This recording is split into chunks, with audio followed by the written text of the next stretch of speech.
คิดเอาไว้แล้วนะว่าจักมื้อหนึ่งเจ้าต้องจากไปเพียงแต่บ่คิดว่ามันสิไหวอ้ายเองปรับตัวปรับใจบ่ทันมันก็ทันหันจนอ้ายเกินจับไว้คนหักหมดใจมื้อนี้สิไปจากกันว่ายังบ่ออกบอกยังบ่ได้มันตันใจด้านสมองซาคนเคยห่างคนเคยผูกพันมาแสนนานมื้อนี้สิจากลาไปสิทนนับได้กับการจากไปของนางคนที่เคยเคียงข้างมื้อนี้สิห่างจากกันอ้ายบ่คิดบ่ฝันว่าใจเจ้าหันสิเฮ็ดได้เหตุกับอ้ายได้น้อลาอ้ายทั้งแพงทั้งหักเจ้านั้นจนเบิดหัวใจและใส่เจ้าว่าสิหักกันไปบ่มีเลิกลานี่บ่คนว่าหักนี่บ่คนที่สัญญาก็เป็นเพียงว่าลมผ่านปากเท่านั้น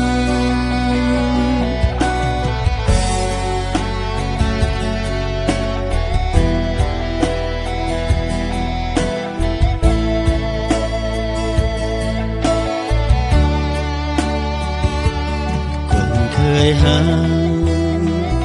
คนเคยผูกพันมาแสนนานมื้อนี้สิจากลาไปสิทนนับได้กับการจากไปของนางคนที่เคยเคียงข้างมื้อนี้สิห่างจากกันอ้ายบ่คิดบ่ฝันว่าใจเจ้านั้นสิเฮ็ดได้เหตุกับอ้ายได้น้อลาทั้งแพงทั้งหักเจ้านั้นจนเบิดหัวใจและใส่เจ้าว่าสิหักกันไปบ่มีเลิกลานี่บ่คนว่าหัก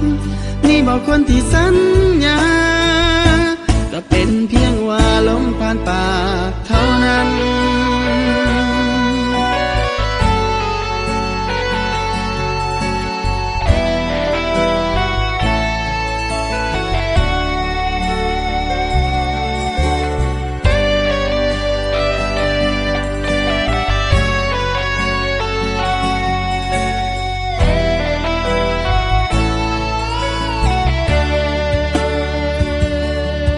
เองก็คิดว่ามันต้องมีมือนี้